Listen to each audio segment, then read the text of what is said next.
ಅಂದರೆ ಇತ್ತೀಚೆಗೆ ಶಿವಮೊಗ್ಗ ನಗರ ಪ್ರವೇಶ ನಿಷೇಧವನ್ನು ಮಾಡಿದಂಥ ಅಲ್ಲಿಯ ಎಸ್ ಪಿ ಮತ್ತು ಡಿ ಸಿ ಅವರಿಗೆ ಇವತ್ತು ಚೀಮಾರಿ ಹಾಕಿ ಹೈಕೋರ್ಟು ಸ್ಟೇ ಕೊಟ್ಟಿದೆ. ಅಷ್ಟೇ ಅಲ್ಲ, ಈ ಪುಸ್ತಕ ಬಿಡುಗಡೆ ಸಮಾರಂಭಕ್ಕೆ ನಾನು ಹೋಗ್ತಾ ಇದ್ದೆ, ಈ ಪುಸ್ತಕವನ್ನು ಬಿಡುಗಡೆ ಮಾಡಿ ಭಾಗವಹಿಸಿ ಅಂತನ್ನುವಂಥದ್ದು ಕೋರ್ಟ್ ಹೇಳಿದೆ ನನಗೆ.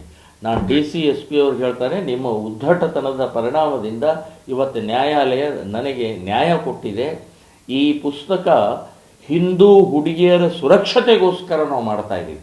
ಹಿಂದೂ ಹುಡುಗಿಯರನ್ನು ಲವ್ ಜಿಹಾದ್ ಹೆಸರಿನಲ್ಲಿ ಎಷ್ಟು ಫಸಾಯಿಸ್ತಾ ಇದ್ದಾರೆ, ಎಷ್ಟು ಮತಾಂತರ ಮಾಡ್ತಾ ಇದ್ದಾರೆ, ಎಷ್ಟು ಮಾರಾಟ ಮಾಡ್ತಾ ಇದ್ದಾರೆ, ಎಷ್ಟು ಕೊಲೆಗಳನ್ನು ಮಾಡ್ತಾ ಇದ್ದಾರೆ. ಸೊ ಅದನ್ನು ತಪ್ಪಿಸಬೇಕು, ಅವ್ರನ್ನ ಸುರಕ್ಷತೆಗೊಳಿಸಬೇಕು, ಜಾಗೃತಗೊಳಿಸಬೇಕು ಅಂತನ್ನುವಂಥ ದೃಷ್ಟಿಕೋನದಿಂದ 1,00,000 ಲವ್ ಜಿಹಾದ್ ಪುಸ್ತಕವನ್ನು ನಾವು ಮನೆ ಮನೆ ತಲುಪಿಸುವಂಥ ಪ್ರಕ್ರಿಯೆ ಮಾಡಿದರೆ, ಇವತ್ತು ನನ್ನನ್ನು ನಿರ್ಬಂಧನೆ ಮಾಡಿದಂಥ ಡಿ ಸಿ ಮತ್ತು ಎಸ್ ಪಿ ಅವರಿಗೆ ನಾನು ಖಂಡಿಸ್ತಾ ಇದ್ದೀನಿ, ವಿರೋಧಿಸ್ತಾ ಇದ್ದೀನಿ.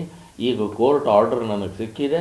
ಮತ್ತು ಅಷ್ಟೇ ಅಲ್ಲ, ಇಡೀ ಕರ್ನಾಟಕದಲ್ಲಿ ಎಲ್ಲಿ ಹೋದಲ್ಲೆಲ್ಲ ಮುತಾಲಿಕರು ತಡೆ ಒಡ್ಡುವಂಥ ಏನು ಡಿ ಸಿ ಎಸ್ ಪಿಗಳಿದ್ದಾರೆ, ಅದಕ್ಕೊಂದು ಎಚ್ಚರಿಕೆಯನ್ನು ಇವತ್ತು ಹೈಕೋರ್ಟ್ ನ್ಯಾಯಾಲಯ ಕೊಟ್ಟಿದೆ.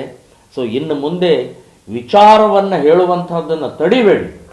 ನಾನು ಹೇಳಿದಂಥ ವಿಚಾರದಲ್ಲಿ ಕಾನೂನು ಬಾಹಿರ ಏನಾದರೂ ಇದ್ದರೆ ಕೇಸ್ ಹಾಕಿ, ಜೈಲಿಗೆ ಹಾಕಿ ನನಗೆ. ಆದರೆ ವಿಚಾರವನ್ನೇ ನಮ್ಮ ಸಮಾಜದ ಮುಂದೆ ಹೇಳೋಕ್ಕೆ ನೀವು ತಡೆ ಒಡ್ಡಿದರೆ ಬಹಳ ದೊಡ್ಡ ಅನಾಹುತ ಆಗುತ್ತೆ. ನಿಮ್ಮಲ್ಲೂ ಹೆಣ್ಮಕ್ಳಿದ್ದಾರೆ, ಎಲ್ಲ ಅಧಿಕಾರಿಗಳ ಪೊಲೀಸ್ ಡಿಪಾರ್ಟ್ಮೆಂಟ್ ನಿಮ್ಮಲ್ಲೂ ಹೆಣ್ಮಕ್ಳಿದ್ದಾರೆ. ಇವತ್ತಿಲ್ಲ ನಾಳೆ ಈ ಲವ್ ಜಿಹಾದ್ ನಿಮ್ಮ ಮನೆ ಒಳಗಡೆನೂ ಪ್ರವೇಶ ಮಾಡುತ್ತೆ ಅಂತನ್ನುವಂಥ ಎಚ್ಚರಿಕೆಯನ್ನು ಕೊಡ್ತಾ ಇದ್ದೀನಿ.